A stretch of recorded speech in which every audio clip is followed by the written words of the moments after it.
Okay,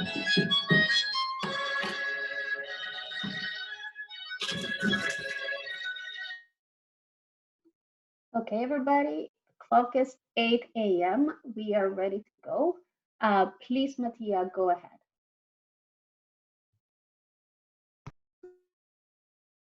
Thank you, Andrea, and a warm welcome to everyone attending this seminar. We are 180 right now.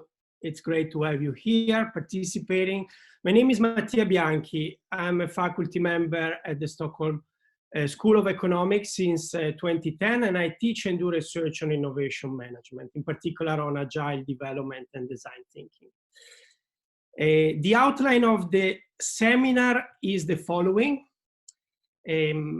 After a short introduction, we have the core of the event, the seminar by Professor Roberto Verganti, which is then followed by a concluding Q&A session. But let me spend a few words about the institutions behind the seminar. It's like a Russian doll.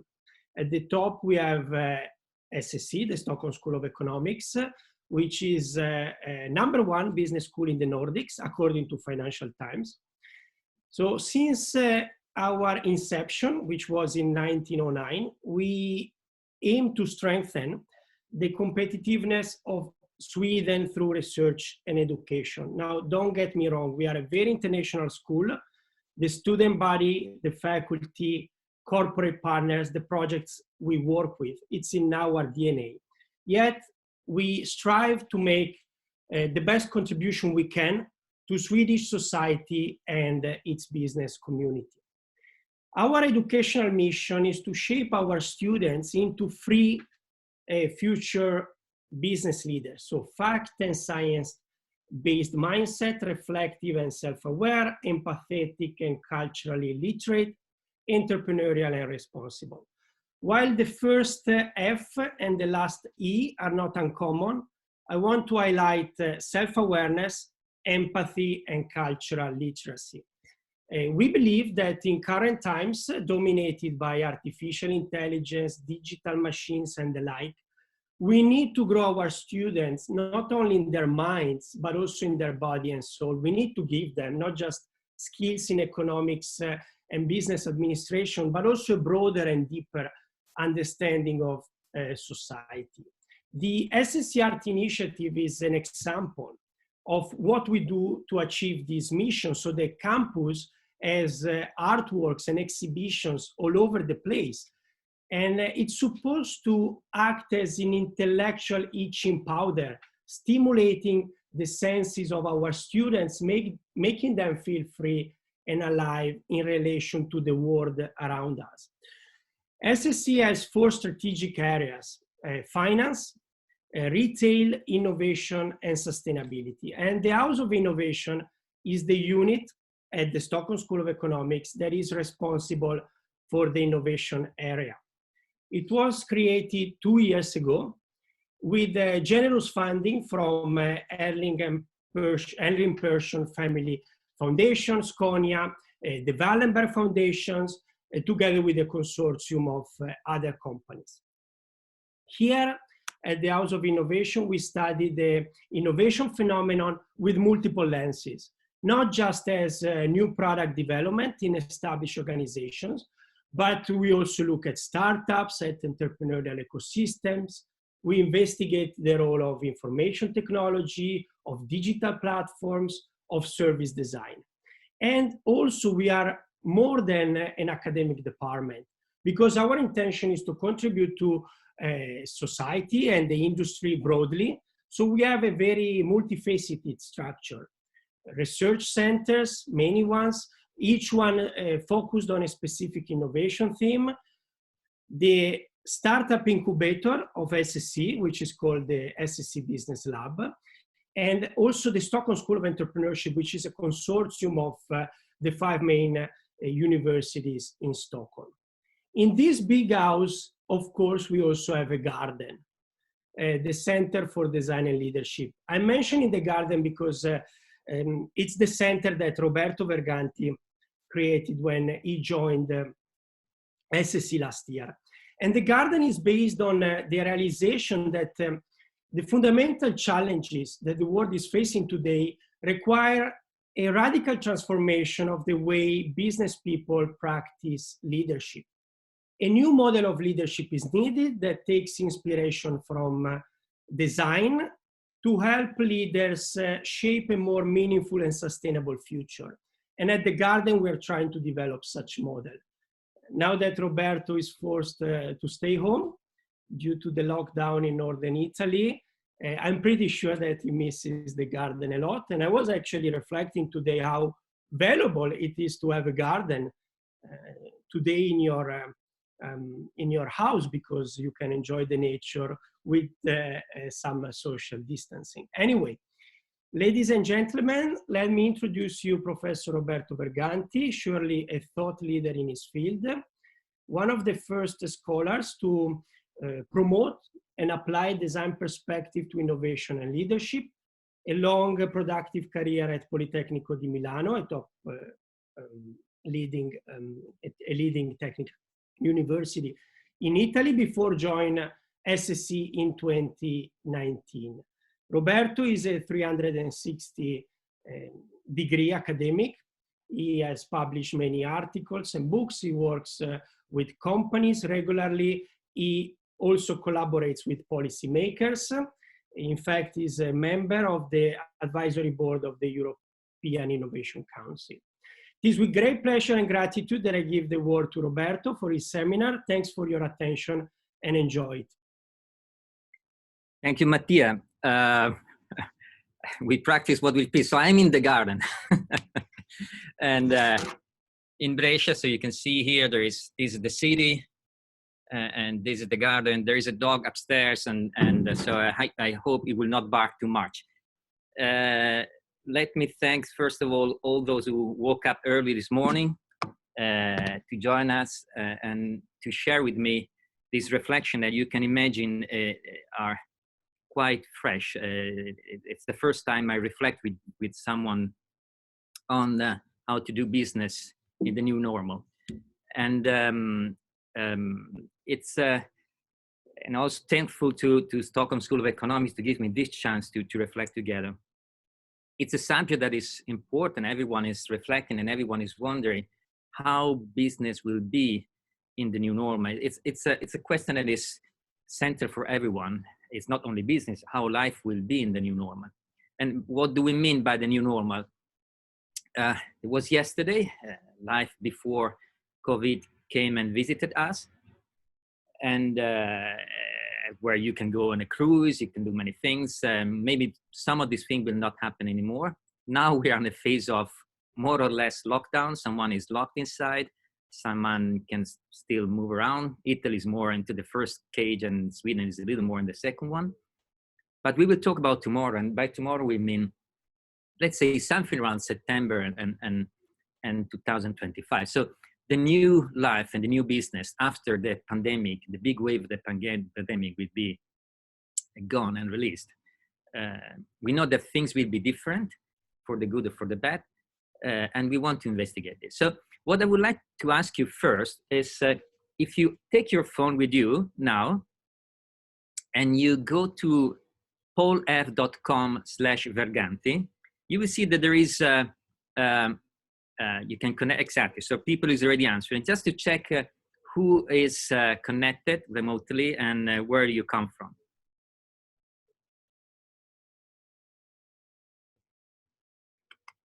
Okay, so I see Italians, other Europeans. Sweden is catching up.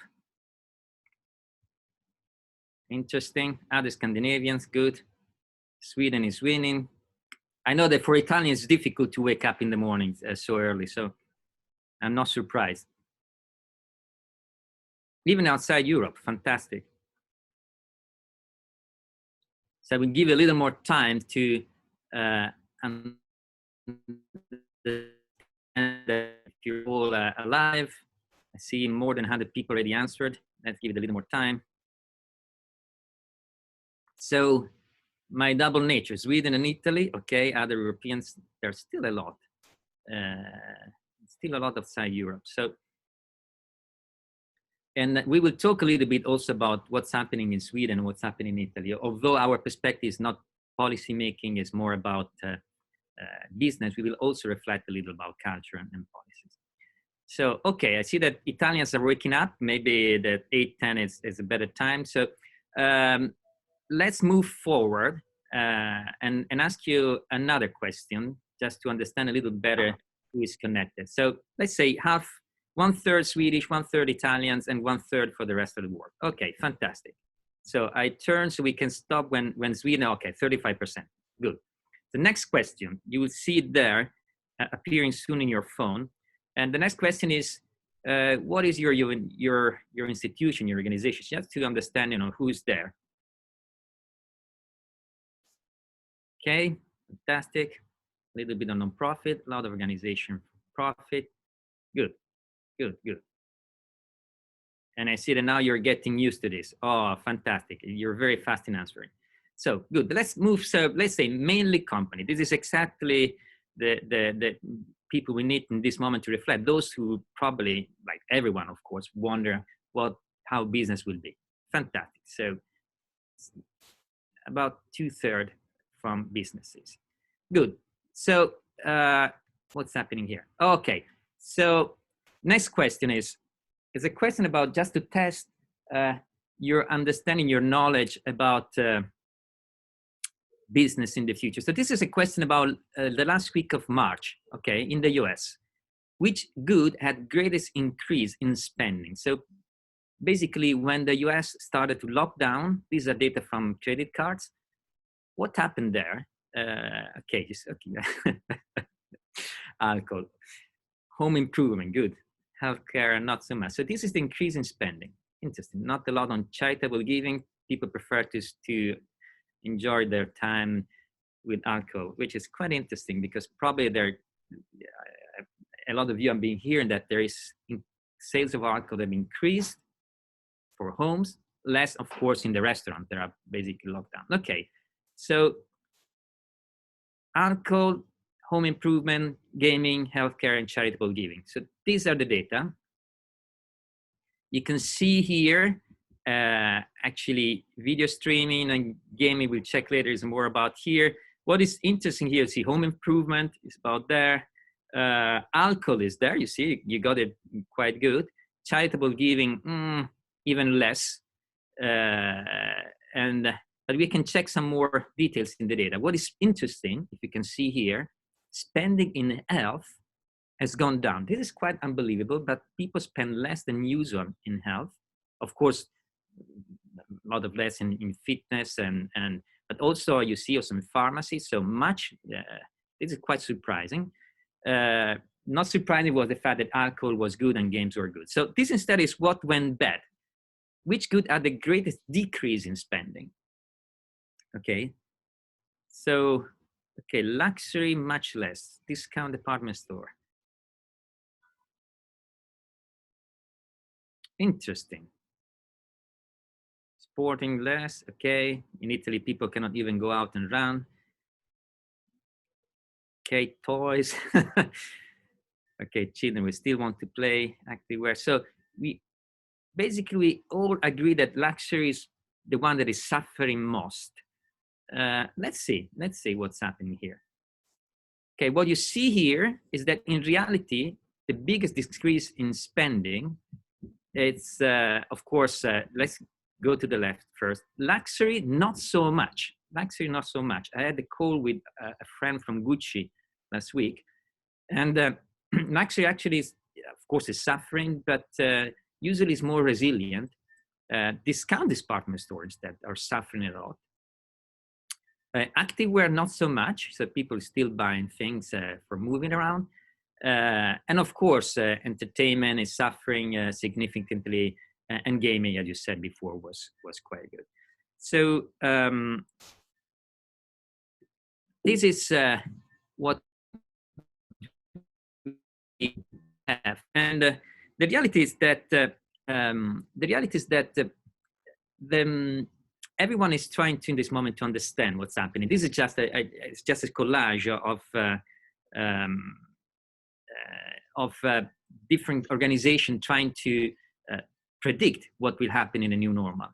And you see a lot of reports and analysis from many consulting companies. Everyone is trying to speculate how business in a new normal will be. The reality, however, is that if we need to be honest, no one knows. And I've been reflecting a lot about what will happen after the summer. But how can we really know when change looks like this? What you see here is to the left, the number of jobless claims in the US per week in the last 6-7 years. And you see the dramatic, sudden change of increase in jobless claim. And to the right, you see the trend on clothing, how dramatically it went down. So it's really a change that is extremely rapid, humongous, which means dramatic in terms of magnitude, global and diversified. So predicting what will happen when things change so rapidly, so dramatic, is really impossible. So you can see here the change between the jobless claim during the recession of 2008-2009, which of course increased, but you can see what's happening just a few days in March 2020. So understanding the future when changes like this is really impossible. So what happened when we don't know? When we don't know, we can learn. And this is the first important step I think we need to reflect, and the first important message of the day. We can pretend to know. That's the big first mistake we could do. If we embrace and we acknowledge that we don't know what happened, that's the first good step. Because as Amy Edmondson, who is the author of this fantastic book, which is titled The Fearless Organization, says, when we start to admit that we don't know, when we start to embrace unknowing, then we open up for reflection. We open up for curiosity. We start to learn. And the more we tell the truth, and we admit that we don't know, the more we build trust in our team. The more we pretend to know, the more people, of course, understand that we don't know, and no one believes that we know. So we kill trust among the others. So it's better to admit we don't know, but we need to be curious. We can learn. And the more we say that, the more we admit that we don't know, we stimulate others to help us and become creative. So the first important thing in this moment is to admit that we don't know. We don't know what will happen, but we can learn. And learning this moment is very important. It's a difficult kind of learning because it's learning on the fly. We cannot learn from the past because the past will be, and the future are totally different. The future will be totally different than the past. So the only thing we can do is to learn on the fly. And how can we learn on the fly? There are typically 4 possible strategies to learn. And these strategies for learning depends on 2 dimensions. One is experience versus experimentation. What does it mean? We can learn from experience, which is from the past, or we can learn by experimenting, by trying and learning from the future, not from the past. We can do it in 2 ways. We can do it alone, so we compete each other, who learns faster and better, or we can do it together. So learning from the past is what we call learn by expertise. So when does it work? It works when the context is quite static. So the world in the past looked like the world in the future. So I can learn what to do in the future by using my expertise that I built from the past. As you can understand, in this case, it doesn't work. Then there is another way of learning. And this learning is the learning that's been most popular in the last 20 years. Which is learn by trying, by experimenting. The world is changing, and therefore every player, every organization try to do experiments to learn what usually we call it, in design thinking, we call it fail fast to succeed sooner. So you fail, but by failing you learn, and then eventually you succeed. In the lean startup movement, learning by failing, doing experiment is being the mantra of innovation. And what's happened here? So different players do experiment. They don't share information because they want to win. Actually, they want to, as we've been saying the last 20 years, they want to disrupt the world. They want to change the world. And the best winner is the winner that do better experiments. So you compete on ideas and on data. You don't show your results because you want to win, and you want to disrupt competitors and substitute them. And the innovation leader in this case, it is the innovation leader we've been praising in the past. Is the rebel that disrupt the world by doing crazy experiments. And there is a problem, however, that when we need to learn on the fly, because the world is changing dramatically, this way of learning has a lot of limitation. And the limitation is that we can, in this case, we only learn by ourselves from our own experiments. So this kind of learning works very well for when the world changes quite slowly and there's no dramatic change. But in this case, imagine a doctor in this moment, they want to learn how to treat this virus. And he start making some experiment and try some drugs, and then the person dies, and then try another drugs, and then another person dies. And if you learn by yourself by doing this kind of experiment, it would take years and a lot of people dying before you learn what is the best drug. So the only way to learn in this case is to share, to learn also what are the others doing. Let me see, and what are you doing? What did you learn? Did you try this and did you try that? So in this case, learning by trying doesn't really work. What we need is another kind of learning, which I call learn by sharing. Learn by sharing means to collaborate in learning. And I know it sounds a little, okay, we need to collaborate. So I don't want to be kind of, Disneyland kind of message. It's a little bit sophisticated. It's a special kind of collaboration. What does it mean? It means that different organizations try different kind of experiments. We don't do the same. We don't collaborate on what we do. We need to try different things, but then we share the learning. We share the data. Because if we share the learning, we share the insight, we share the findings, then others can avoid doing the same mistake we did. So we can learn from the failures of the others. We don't use the same ideas, but we learn from the failures of others. So in this case, we still compete. We compete to who has the best idea, the best algorithm to work on the data, but we share the learning. What is the advantage? In this case, by learning from the experiments of others, we have a much higher speed of learning as a community. So we still compete who is best in the idea, but this average speed of learning for the entire community is much faster. And this is what we will need after the summer. We need to start the economy at the speed that is, we cannot wait too long. Also because the world will keep changing. So we need to be very fast in recovering all together, still competing who has the best idea, but sharing the speed of learning. It's what we call a positive game. It's not a zero-sum game. It is, we need to grow all together and build a bigger space where everyone, those who has better idea can take a little more, but everyone grows together. So this is a very important way to unlock the system. We don't know how the future will look like, but we have a strategy. All of us who's interested in innovation, we have a strategy to address this problem. The strategy is not to say now how the future will look like, but the strategy is to organize ourselves, starting from now, to learn on the fly by having great ideas, but also by sharing the learning. And this is something that is already happening, luckily enough, in science. What you see here is the website of the World Health Organization, which is organizing research around the vaccine for COVID. So in this moment, there are more than 70 organizations, including manufacturers, who are collaborating, not on the same vaccine, of course, otherwise it would be totally stupid. There are 70 different strategies for developing vaccines, but they meet regularly to share the learning. So that if someone discovers that something doesn't work, other people don't do the same mistake. So there is still competition, but a lot of collaboration.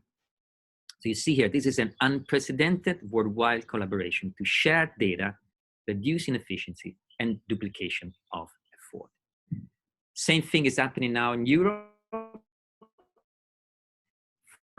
Trying to build a common platform for sharing data about tracking applications, so that if I move to Sweden and I have this application about contact tracing, precipitate tracing, we can still interact with each other across the countries. Same thing is about research about drugs to treat the COVID. What you see here is a website of a startup. It's a private company, it's a startup whose name is Post-Era. They have fantastic capability for machine learning in medical chemistry, but they have been starting a big project. They call it the Moonlight Shot, in which everyone who has different strategies for molecules, for drugs to treat the COVID, they can share the findings. So you see here, there are being over 3,600 molecules submitted. There is a space here where they can design the molecule. They can try, this company tried, they have the machine learning to try the drug. And then they can avoid duplication. So you see 3,600 molecules submitted, but only 32 duplicate designs. So you see there is variety there. They're trying to understand, if this guy is trying this, I will not try the same, I will try another thing. So we multiply the capability of learning and experimentation. You have been hearing that Google and Apple are cooperating to enable this tracking of contact tracking among people. It's fantastic. One of the first time they collaborate together for enabling improvement in treating the COVID. And this is a news from yesterday night. Microsoft throw weight behind open data movement. You see here that Microsoft, the software company, threw its weight fully behind the open data movement, which involves making data available to be shared and reused by others. So something big is happening here. We have been focusing for years around data and competing on who owns more data. What has been happening in the past 10 years cannot happen after the summer. It would be a disaster. So we need to start sharing data and learning.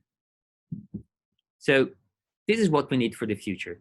The question is, we also know that, and by the way, this is just the last line, just to say, this is not learning by co-making. I'm not talking about cooperating on the same effort. So companies still have different strategies, different ideas. It would be totally stupid to have the same ideas, but they have different learning. And I just want to say something about Sweden here. My friends know me when I say this. I thank God that Sweden is trying a different strategy, not only for the sake of Sweden, but for the sake of the world. We need different experiments. We need different experiments. We need countries that try different things. All countries have been emulating their own strategies. Sweden is the only one that's trying something different. The important thing that we learn, we share data, and maybe we can discover that is right. Maybe we can discover that is wrong. The importance is to learn. So this is the structure of our reflection. How will the business be? We don't know, but we can learn. And to learn, we need to learn by sharing. We have to abandon the strategy of the last 20 years, fail faster to succeed sooner. We will never make it. We need to learn by sharing. So the question for you now is, why this doesn't happen? We have been seeing also a lot of strange non-collaborative behavior in this period. We have been seeing countries stealing masks to each other. We have been seeing America, Trump trying to buy a German company, CureVac, who is developing the vaccine because they were more advanced than the others. We have been seeing even region and cities stealing material from each other. So we are not really in a very successful and collaborative situation. Meanwhile, you understand I'm in Brescia, which is one of the most affected areas. You can probably hear the ambulances in the background. So there was Ronald Reagan during the Cold War said, I know that the situation is tense, but I know that if an alien will come to Earth, the entire world will collaborate to fight the aliens. Well, now we have the alien, but unfortunately, the world is still fighting, and they are not collaborating at all. So why? Let me see. Okay, avidity and greed. Okay, everyone wants to, have a bigger share of the pie. So the pie is getting smaller. Okay, so suddenly we have a smaller pie, and then we become more greedy because we want to keep our share, and then we want to do that. The other thing is fear. Okay, we are scared, so we try to protect ourselves. Lack of communication, B, yes. Emulation, okay, it's more possibility. What is very interesting, there is an interesting study, and I think we will have a seminar today just for the faculty in SSC about emulation in policymaking. And I believe that many policymakers have been doing the same policies simply because of emulation. And in this case, I was telling to a close friend, I would like to interview some of the leaders in Sweden to understand. I mean, you need to be quite brave to take a strategy like that, because if you're doing like all the others, you feel safer. I mean, if you fail, we all fail. No one can tell you you did a stupid thing. But if you are the only one going in a different direction, you need to be quite confident, because otherwise, if you fail, everyone will tell you, yeah, but all the others were doing something different. So emulation is one of the reasons that bring people to avoid collaborating, because they are simply doing what the others are doing, but maybe you don't even believe it, but just to feel safe. So, but I understand that fear for you is one of the main factors, and I quite agree that fear is a main factor in this. So, next question then. So, if this is the situation, and people are scared, they don't collaborate, they are scared, and so what can we do? And what you see here is the simple empty space. So you can write down, and we will see, okay, regulate. We can create some regulation, and this is what Europe is trying to do. By the way, talking about non-collaboration, you have been seeing the struggles within Europe of collaborating, and luckily enough, and I was hoping for this, notwithstanding the fear, which I understand, Europe is trying to collaborate. Educate, fantastic, we are in the right place. Communicate, inspire, build trust. Wow, now it's getting, create, okay. And being creative, help people to move beyond this trade-off. Inspire, incentive, collaboration, purpose, fantastic.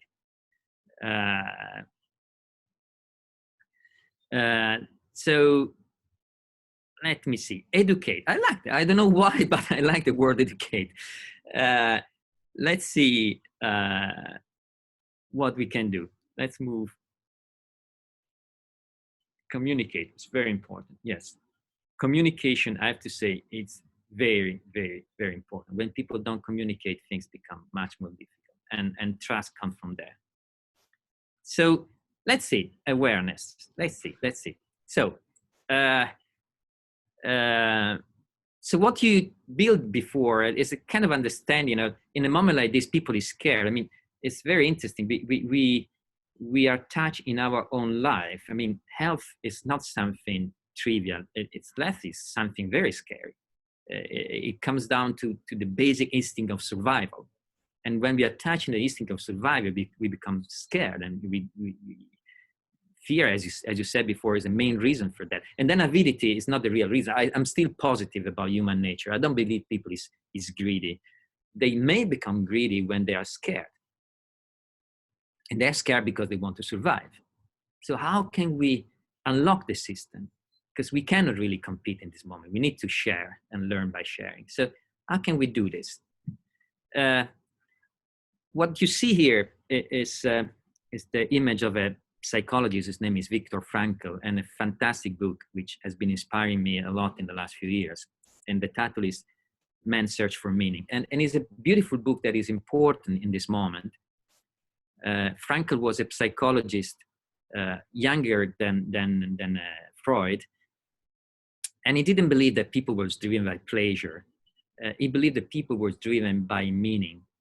And he learned this when during the Second World War, he went into a camp actually it was in Auschwitz, and he started to look around himself, and he observed that people was driven by pleasure, by instinct of survival. In reality, they were very miserable because there's no pleasure in Auschwitz, and survival doesn't depend on you. If you go into the gas chamber, then you die. Nothing you can do. But then there was other people who was driven by meaning. It's okay, I need to make sense of why I'm here.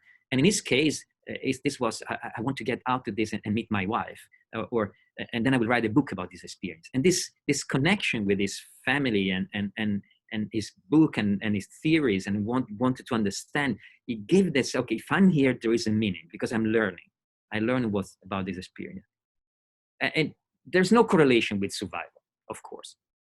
If you get into a gas chamber, you die anyway. But there's a correlation with the way you go through this terrible experience and how you protect human nature. And human nature is not about survival. Human nature is about a search for meaning. And this is what Frankl realized. He realized that humans have an innate will to meaning. This is a very positive perspective that I'm afraid in this moment, many of us, and I have to say many of our policymakers have dramatically forgot. We are humans. We search for meaning in life. Probably most of you haven't read the book, but most of you have seen this beautiful, touching movie. And its title is La Vita è Bella, or Life is Beautiful. He won the Oscar a few years ago as a movie. And it is the story of this father who gets into Auschwitz and he gets into Auschwitz with his son.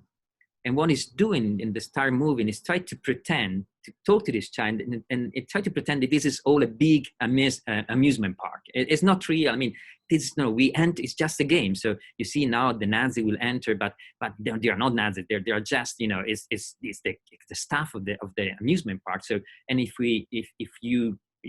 you're silent, you will win. You will something tomorrow. So the entire experience through the camp, his focus was protecting the mind of his child. And eventually he dies in the camp. But even in the last moment, his entire meaning of life is to protect the mind of my child. And you see the dignity of this experience and this person. So why I'm saying this is because we want to unlock this mechanism of competition, and we need to do it seriously. And the first step to do this is that we need to forget this trade-off between health and wealth. If we talk about policies, many policymakers have been focusing on health. We need to protect the health of people. Someone is trying to say there is health now, but there's also wealth, which means also health in the future and well-being in the future. But this trade-off between health and wealth, we will never get out of this unless we put on the picture something that makes us human. And this thing that makes us human is meaning. And we have been forgetting about this. I don't know how, but many countries, and this is the reason why I admire Sweden in this moment, many countries has compromised on meaning to protect health, even to the point that they have been compromising on basic rights that are protected by our constitutions, which is freedom, for example. And the city I'm here in this moment its name is Brescia, which is at the frontier, as I said, of the epidemics. And Brescia is called the Leonessa d'Italia, the Lion of Italy. And the reason why it's called the Lion of Italy is because in 1847, Brescia was the first city in Italy who made a revolt against the occupation of Austria in Italy. So in the 19th century, Austria was occupying northern Italy, and the first city to rebel against Austria and try to get freedom was Brescia. The rebellion lasted 10 days, and they lost.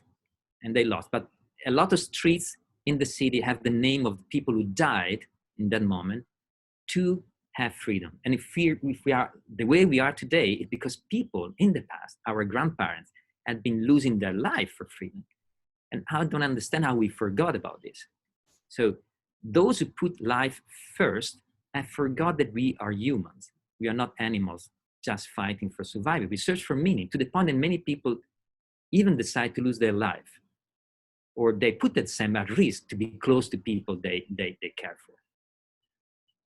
So there is health, there is wealth, but there is meaning. So the first thing we need to do, and we need to do this one in his life, in their family, in their country, but as organization, as leaders in organization, the first thing we need to do to overcome the fear in the future is to bring back in the equation the meaning, why we are here. why we are here, what is really meaningful. And we will never get out of this if we don't get back to this point. So, of course, we need to plan for safety for September. We need to have all the procedures. Otherwise, we are crazy. I don't talk about being crazy or being naive. We need to have all the safety, but safety is not enough. So we need to refocus on meaning. Only by refocusing on meaning, we can move into collaboration. The more we put health at the center of the conversation, the more we stimulate competition. Because if we tell people that being safe and in health is the only things that matter, of course people will fight. So there is safety, is our responsibility as organizational leaders for our organization to put people in a way that we are not naive. But then we say, okay, first of all, why we are here and how we want to reimagine a new world, because this is a great opportunity to reimagine a new world. And the second thing that is very important, and I don't like in this period, many people tell that this is a war, is that it's a virus. So it's like having a war against the virus. This is not a war. The virus is not another country or an enemy that we need to fight. There's no winner and no loser in this case. This is a challenge that we need to address. The virus is not an enemy in which we can sit down and negotiate. Okay, dear virus, what do you want? I give you, I give you southern Italy, but please leave northern Italy safe. What? This is not a war. This is a collective challenge. And it's very important. The more we use the language of war, the more we stimulate fear. And understand that some people like this, because the more people is scared, the more they are controllable. But we need to resist this temptation, especially we as leader in our organization. This is not a war. I understand people is scared. We need to take them out of there by talking about why we are here. Third thing, I hear also sometimes someone talking about, oh, wow, this is an opportunity. Okay, we can, if we act early and we act fast, we can gain more than the others. So, and I start to see people moving around and I start to see strange conversation about, who will gain titles in the newspaper, who will gain more from the virus. China will gain more. Again, the cleverest play in this case is know who gets out of this better. It's not like this. The clever one is the one that makes the entire system grow. And this, I tell this to the Italians because Sweden is a country that is built around this philosophy of communal growth. There is, those of you who know the studies of Hofstede about culture, one of probably the most striking cultural difference between Italy and Sweden is what is called masculinity. Which doesn't mean Italians are much higher in masculinity and Swedish are much lower, which doesn't mean that Italians are masculine are more masculine. It's not like that. It simply means that masculinity is a metaphor for success. So success by being better than the other and success by growing all together. And this is the most striking difference measured by Hofstede between Italy and Sweden. Success in Italy means to be better than the other, masculinity, I'm the winner. Success in Sweden means I'm good in making the community grow.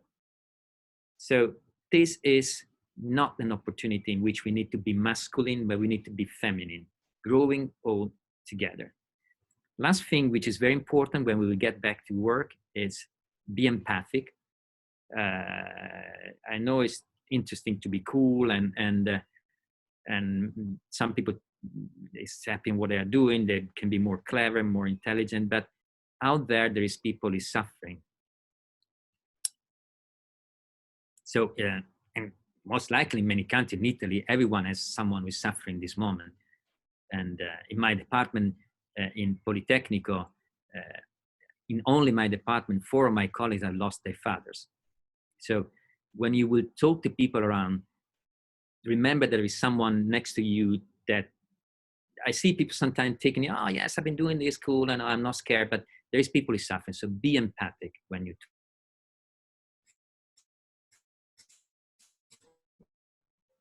What's next?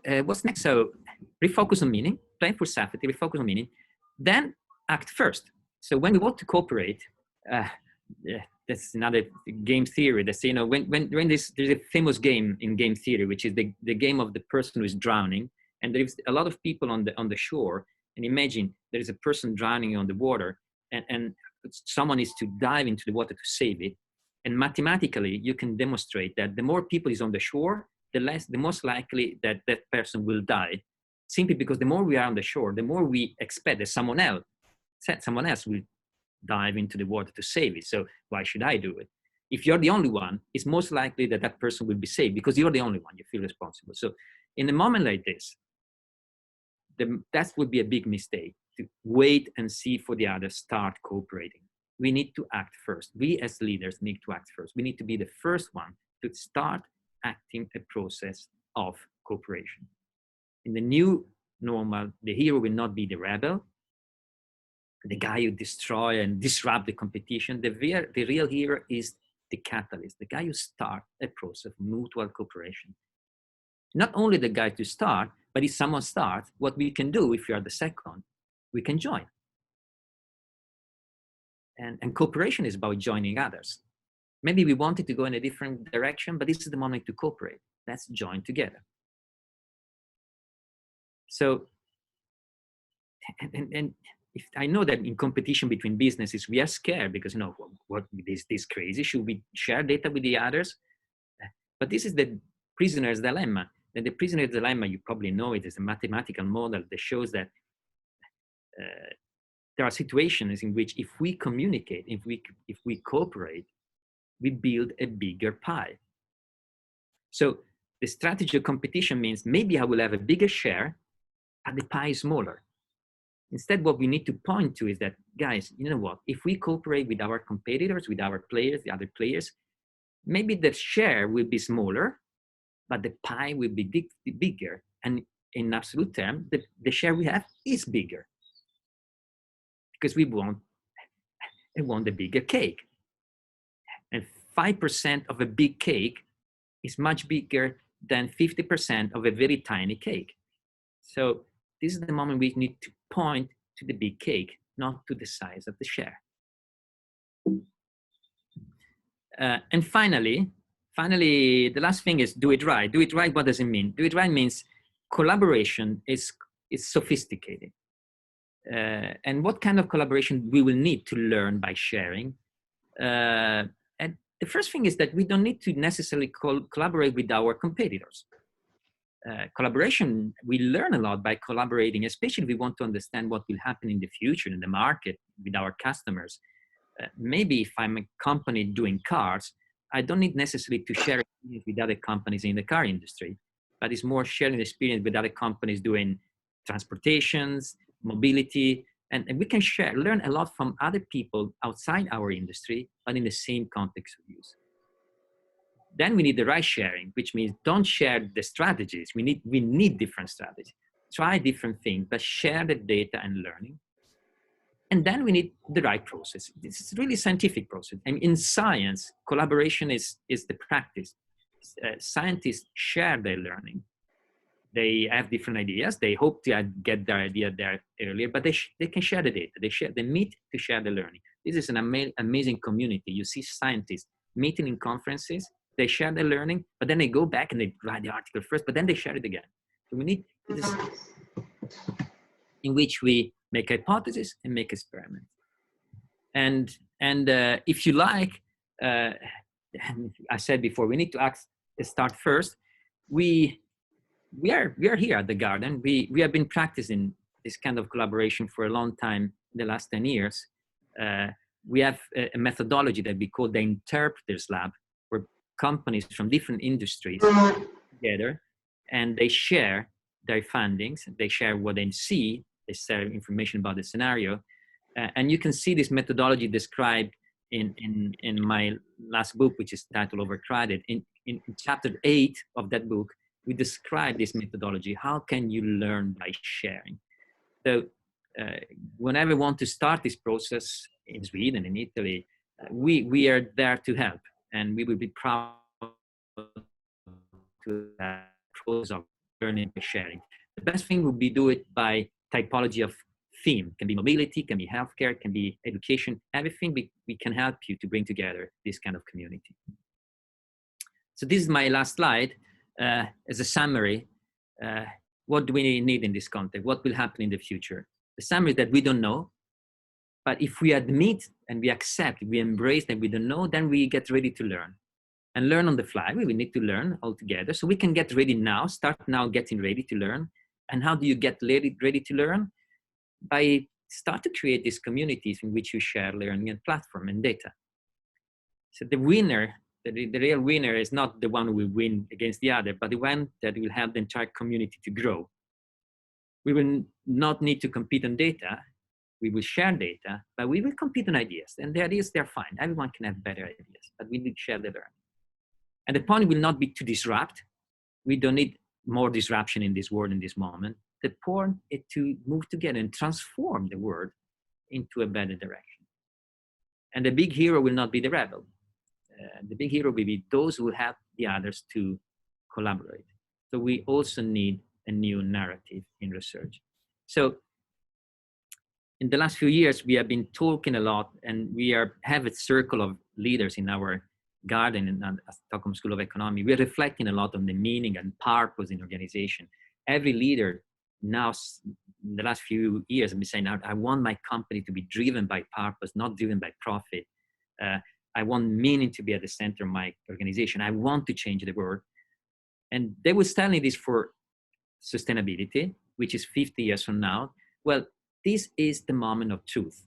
Those leaders who really believe in purpose instead of profit, those leaders are the first one to say, okay, then we don't learn by competing with each other. We learn by sharing. So if you're an authentic leader who really believes in purpose, this is the moment of truth for you and for us all. And we hope we can join and help you there. So this is my conclusion. I'm grateful that you have been here with me sharing reflection, and we are open to questions. Mattia, I know that you can help me maybe if there is any question that you believe is interesting. I didn't see that. I saw there was a lot of movement in the chat. So yes. I don't know what will come to me now, but we can try. Thank you, Roberto. Very inspiring and relevant. So what I propose is that I'm going to ask you a few questions based on what has been asked on the chat. Of course, we need to make a selection. I propose that we go on until 9:15. Of course, everyone who needs to leave at 9, feel free to do that. But if you have some extra time, we're happy if you stay with us. So let me ask the first question from Marco. Roberto, do you think this model of collaboration works better and it is more suitable for innovations with a social purpose, like the vaccine? So basically, can it work also for innovations that have nothing to do with impact on society? It's a very good question. By the way, Mattia, if you join me then in the answer, you're welcome. And also the audience, someone wants to join, they can raise their hand. But definitely, I expect it's easier in non-profit, of course, because profit is making cooperation more complicated. That's the reason why we need, I believe it can work. It's more complicated. That's the reason why I believe we need to point to the big cake. Profit can grow through cooperation. I'm not saying that we need to have less profit. I believe that we can have much more profit, and we will need to have profit by growing the market. After the summer, market will be down, and winning against the others is not the best way to create profit. But we first need to really accept this and understand that there is a big pie there, but we cannot create that big pie alone. Yes, and what we're seeing is that increasingly, any innovation has a social element, and innovation must have a sustainability aspect. And so it's very hard to draw a line today between, business and social. And if you think about the meaning as a whole, all these components are merged together. Yeah. So, if I can add something about a little more, maybe technical as an answer to this, because for those who know game theory and the prisoner's dilemma, maybe we can go a little bit into the numbers. I think I have a slide somewhere about the prisoner dilemma. Let me see. I put the slide there because this is just to be a little more academic. The slide you see there is the representation of the prisoner dilemma. Okay, the prisoner dilemma is just a little story. There are two prisoners, Mattia and Roberto. They are locked into their house, and they're being jailed. In Italian, we say arresti domiciliari. So you're jailed at home for a year. Okay, so they are losing -1 because they've been jailed we have been stealing something small, nothing big, but the police believe we have been doing a very big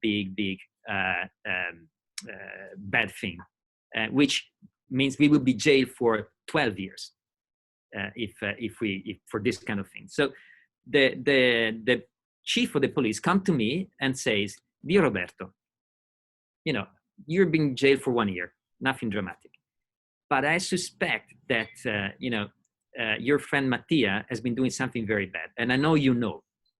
So if you confess, you will be free, and Mattia gets 12 years of jail." And then I say, "Oh, that's not bad. If I don't confess, I will spend 1 year home. But if I confess, I can be free." Then he goes to Mattia and says, "Mattia, you're here home, but I believe that Roberto has been doing something very, very bad. So if you confess, you will be free, and Roberto gets 12 years. Okay. If both confess, they will get 10 years because they both confess. Okay, in reality, it was not only one person, but they were both doing things, so they share a little bit of the thing. So the structure of the problem is there. You see that stay silent, which is cooperating. If I don't confess and Mattia doesn't confess, eventually we both stay home for just 1 year. Okay. If we both confess, we stay in the jail for 10 years. If only Mattia confessed and I stay silent, I get 12 years and he gets free. And rationally, if you look at the numbers, if you see here, okay, so of course, 12 is less than 10 and -1 is less than 0. So if I'm a rational decision maker, of course I will always, 10 is better than 12 and 0 is better than -1. So I will try to betray. And Mattia does the same.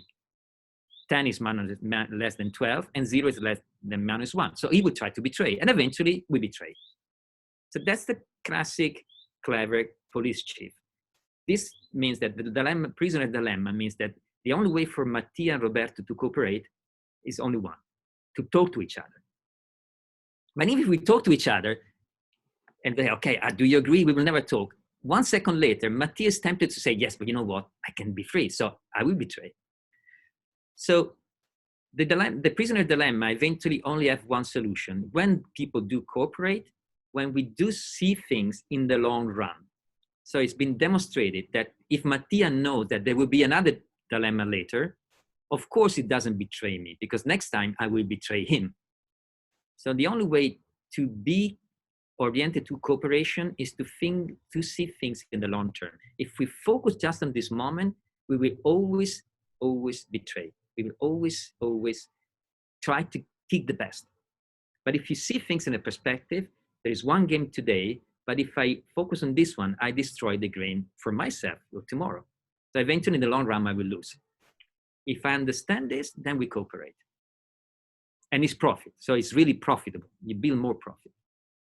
Thank you, Robert. Let's move to another question. This is about the public sector. So how can the public sector make a shift from learning from experience toward collaboration and experimentation? So basically, there's this feeling that public sector is a little bit lagging behind when it comes to running experiments and also, according to Renate, collaboration.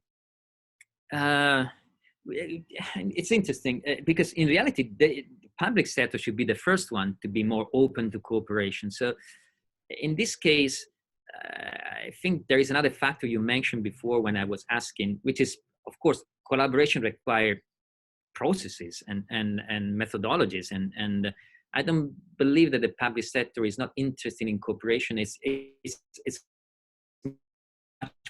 complicated. And when you're focused on short-term response, is difficult. So that's the reason why we need to start now to organize ourselves for September and what can we share in terms of learning.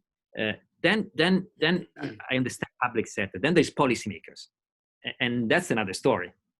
And there's an entire generation of policymakers around the world in this moment. Unfortunately, this virus came in the worst moment ever in terms of leadership in policymaking, because we, in this moment, many countries, Italy, Sweden, are not, unfortunately, safe in this respect. Many countries have some part of policy makers who fuel fear into people.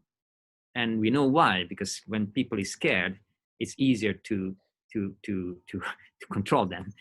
But luckily enough, not all policymakers are like this. And it's us who voted them. So the thing we can do is try always to be,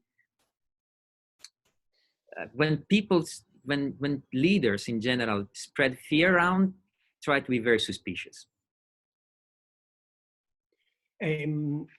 Roberto, about tools. I mean, you gave us some principles or steps to start this learn by sharing strategy approach. Sergio is asking about tools. So which tools are available or could we develop, to help learning by sharing between organizations? Also, maybe this is another question. Let's start with this. Which tools might be used to trigger and foster this approach? Now I don't want to look like the guy who knows, because I started pretend to know. I don't know, but I can try to say something. The two things can come to my mind. I don't know. I think that we need to develop a lot of new tools, because a lot of learning tools for the last 10 years and 20 years have been developed on the learning by trying, fail faster to succeed sooner. A lot of tools have been developed to protect data instead of sharing data. So we will need them. So the first tool I can imagine is a different kind of digital platforms. I'm impressed by the strategies of Microsoft to say they want to share, to join this open data movement. I hope Europe will play an important role on, you know, that Europe is strongly behind open data. And then processes. As I said before, we have been practicing processes to have companies share, what we call the interpreters lab. Definitely there can be many other ways, but at least it's a starting point to start and improve. Bringing together players from different companies, making some hypotheses, sharing what you see, criticize each other, and there are processes that can be. Yeah, there's a question, I'm not sure I get it, but maybe I can complement it with my own question. About whom to collaborate, because now you are saying sharing, but how do you actually select who you're going to collaborate? Is going to be a dyad, or is going to be everyone with everyone? Stefano is asking who to share with, who to trust. I'm not sure what Stefano means, but I guess maybe this, you know, deciding with whom to collaborate, on what basis, and whether there's going to be a competition to collaborate with the best. It's a very good question, Mattia. Very, very good and very interesting. And there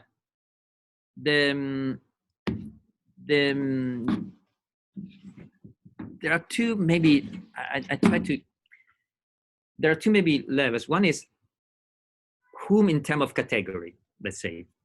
So as I said before, the most interesting people to share learning with is typically not someone exactly like you, because most likely has been doing the same kind of experiments and so on, but someone who is looking at the same problem from different perspectives. So you learn a lot in this case. As I was saying before, you're doing cars, you can learn from other companies who are doing cars, but most likely they are like you. So, but you can learn from organization dealing with mobility, with I don't know, with organization doing like Lime, who is doing electric kick bikes in the cities, and maybe they can see things that you don't see by doing cars, about how people move around the city. So someone is looking at the same problem from the same perspective. That's the kind of category. But then you need to look inside that category, and who do we pick? And then you need to pick those who are making interesting experiments. And this is really a networking activities. That's the reason why in the last few years we have been helping a lot of organizations. Being a university, it's a quite privileged position to bring people together, because you are networking across different spaces. So it's easier for us to connect people from different perspectives. And third, as the person asking the question was saying before, it's not only the category, it's not only the company, but also the person inside the company. And you need to have around the table a person who is, first of all, good in reflecting, critical in what they say, and also trustful. And again, this means that you need to know that person before you bring that person around the table. And again, this is where networking matters a lot. When we organize, remember, we've been organizing interpreter labs with 7-8 interpreters around the table. We typically interview more than 100 people to bring 7-8 people around the same table, because it's very sophisticated to get the right category, organization, and mindset. Moving to the meaning part and the human dimension, Robert is asking, what role does understanding the human being as a spiritual being, not only a higher animal, in creating a new narrative for business? So what does human people, what do human people can do to help businesses create and pursue a new narrative? This is a very important question. And I have to say, in this period, I've been impressed by the speed in which many people turn into animals. I mean, Mattia, we met in an airport in Malpensa on the 22nd of February, and we were laughing because they were showing photos of Italians running to supermarkets to empty the supermarket. And of course, being Italian, they bought a lot of pasta. But the thing that the orecchiette no one wanted, there was a kind of pasta that was left. No one. Penne lisce. Penne lisce. Okay, don't buy the penne lisce. No one wants, even during the coronavirus, they don't want the penne lisce. Which is true, because they don't get the sauce inside.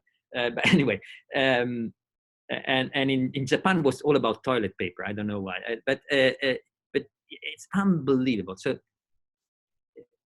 and I really believe that the first is dealing with fear, and the only way to deal with fear is to reshape and connect with purpose and humans. And so, if we start that, we get fears into our life. This is normal.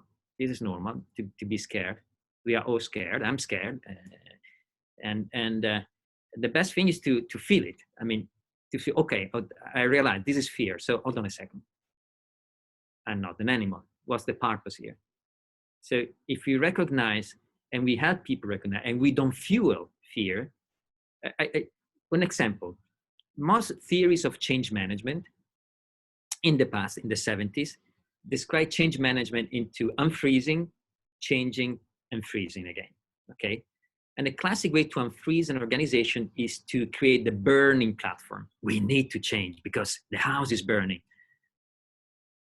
Maybe you make it, maybe you even change, but the new organization you create is not an organization that is built on purpose and being human. It's an organization that is built on a burning house.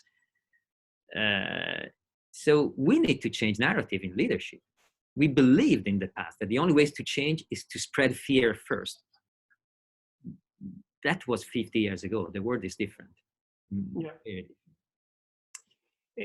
Roberto, a few participants are asking if you have some examples, maybe from the past or from current times, about learning by sharing initiatives that are from the corporate world, or maybe not related to health or this virus contingency.